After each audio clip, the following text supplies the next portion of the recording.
समय बदल गया।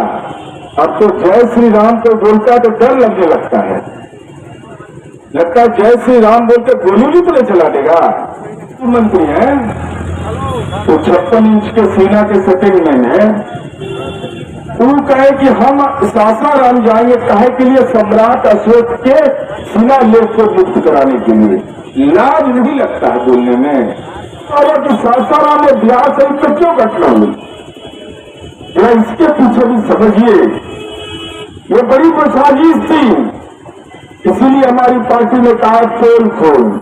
ये क्यों हुआ फिर? आपके मन के अंदर ये सवाल पैदा होना चाहिए कि बिहार में तो इतना 38 जिला है कि सासाराम और बिहार शरीफ को क्यों बनाया गया है कि हम हरा देंगे। अरे याद वाद नहीं रहता है कुछ, दिमाग डिस्टर्ब है कि पगड़ी जब आदमी बांधेगा 24 घंटा, मान लीजिए लेटरिन भी जा रहा है, बाथरूम भी जा रहा है, सोने समय भी रहेगा, तो नस दब जाएगा कि नहीं, जो बताइए। जब नस दबेगा तो ब्लड का सर्कुलेशन लगेगा कि नहीं। अभी आप जदयू के मुख्य प्रवक्ता नीरज कुमार को सुन रहे थे, जो सासाराम में आयोजित पोल खोल धरना को संबोधित कर रहे थे। दरअसल सासाराम के पोस्ट ऑफिस चौराहे पर जदयू के द्वारा सासाराम में हुए दंगे को लेकर पोल खोल धरना का आयोजन किया गया था, जिस धरने में न केवल नीरज कुमार बल्कि पूर्व मंत्री, पूर्व विधायक और बड़ी संख्या में पार्टी के कार्यकर्ता पहुंचे हुए थे। और इस कार्यक्रम के दौरान यह बताने की कोशिश की गई कि भाजपा की मंशा सासाराम शहर को जलाने की थी, लेकिन यहाँ के प्रशासन और पूर्व विधायक डॉक्टर अशोक कुमार की सतर्कता के कारण यह शहर जलने से बच गया और जो भाजपा है उसकी मंसूबे कामयाब नहीं हो सके। जिस तरह से इस कार्यक्रम के दौरान भाजपा को निशाना बनाने की कोशिश की गई, उससे साफ लग रहा है कि आने वाले दिनों में यह लड़ाई और उग्र होने वाली है और सासाराम के मुद्दे को 2024 और 25 में जरूर भुनाया जाएगा। कारण कि जिस तरह से नीरज कुमार, सम्राट चौधरी जो भाजपा के प्रदेश अध्यक्ष हैं, और नरेंद्र मोदी को निशाना बनाया, और जो गृह मंत्री हैं अमित शाह, उनको यहाँ तक कह दिया कि आपको झूठ बोलने में शर्म नहीं आती। तो सोचिए कि किस तरह से शब्दों का ये बाण चलाया जा रहा है और इन शब्दों के बाण से किस तरह से मर्यादाएं भंग हो रही हैं।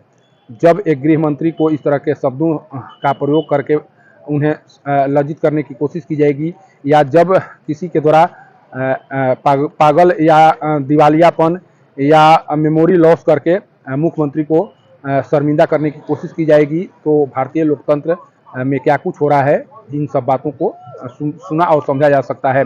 दरअसल आज के जो कार्यक्रम थे उसका मुख्य उद्देश्य यही बताना था कि सासाराम शहर में जो स्थिति बनी और उस स्थिति को जिस तरह से बिगाड़ने की कोशिश की गई, उसमें जो जवाहर प्रसाद हैं उनका बहुत बड़ा योगदान रहा। और सासाराम के पूर्व विधायक लिस्टेड दंगाई हैं और उनका इतिहास दंगा का रहा है और इस घटना में भी उनका बहुत बड़ा हाथ है। कार्यक्रम के दौरान सभी लोग यह कहते हुए सुनाई पड़े कि डॉक्टर अशोक कुमार जो पूर्व विधायक हैं, उनकी सूझबूझ के कारण सासाराम की घटना को टाला जा सका। और इतना सुनने के बाद जिस तरह से डॉक्टर अशोक कुमार के द्वारा निशाना बनाया गया, जो पूर्व विधायक जवाहर प्रसाद हैं उनको निशाना बनाया गया और ये कहा गया कि वो लिस्टेड दंगाई हैं। 1989 के दंगों में भी उनका नाम आया था और इस बार भी उनका ही हाथ है सासाराम के दंगों के मामले में। और एक दंगाई से मिलने की कोशिश में जो सम्राट चौधरी प्रदेश अध्यक्ष हैं वो गए थे जेल के पास, लेकिन प्रशासन की सूझबूझ के कारण उनकी मंसूबे पूरे नहीं हो सके और प्रशासन लगातार सासाराम शहर में जिनके द्वारा घटना को अंजाम देने की कोशिश की गई उन पर कार्रवाई की जा रही है। और ये कार्रवाई तब तक से जारी रहेगी जब तक से जो भी उपद्रवी हैं उन पर उनको गिरफ्तार करके जेल नहीं भेज दिया जाता। सोचिए कि जिस तरह से ये लड़ाई अब आर पार की हो चुकी है। कुछ दिन पहले यहाँ पर भाजपा के प्रदेश अध्यक्ष सम्राट चौधरी आए हुए थे और उन्होंने सीधे तौर पर मुख्यमंत्री को गजनी से लेकर कई उपाधियों से विभूषित किया और व्यंग के तौर पर जिस तरह से उनको निशाना बनाया, उसके बाद ये सारे नेता काफ़ी गुस्से में थे और सीधे तौर पर सम्राट चौधरी को दिवालियापन के शिकार तक कह दिया गया इस कार्यक्रम के दौरान। और सलाह दी गई कि भाजपा के नेताओं के द्वारा सबसे पहले सम्राट चौधरी की इलाज कराने की जरूरत है, कारण कि वो मानसिक रूप से दिवालिया हो चुके हैं और उन्हें अपने ऊपर कंट्रोल नहीं है। वो अक्सर अनाप शनाप की बातें किया करते हैं।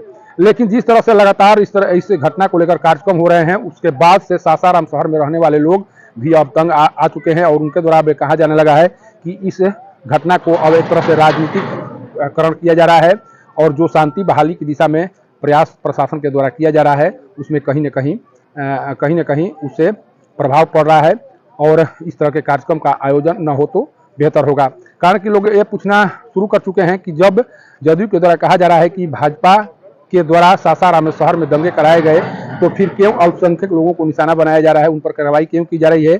क्या भाजपा अल्पसंख्यक लोगों को अपने झांसे में लेकर उनसे सासाराम शहर में दंगा करवाई? क्या वह उनके झांसे में अब अल्पसंख्यक भी आने लगे हैं? कई तरह के प्रश्न हैं, जिन प्रश्नों का जवाब अब लोग इस तरह के प्रश्न उठाने के बाद जानने की कोशिश में लगे हुए हैं। आज सासाराम के पोस्ट ऑफिस चौराहे पर बहुत देर तक जदयू का पोल खोल कार्यक्रम चलता रहा और इस कार्यक्रम के दौरान जिस तरह से शब्दों का प्रहार किया गया प्रधानमंत्री से लेकर प्रदेश अध्यक्ष तक पर, उसे लग रहा है कि आने वाले दिनों में अभी और शब्दों की मर्यादाएं एक तरह से टूटेंगी और उस मर्यादा के जद में जो मर्यादाएं टूट रही हैं उस मर्यादा के जद में अभी कई और नेता आने वाले हैं। सासाराम से पब्लिक न्यूज के लिए सत्येंद्र चौबे की रिपोर्ट।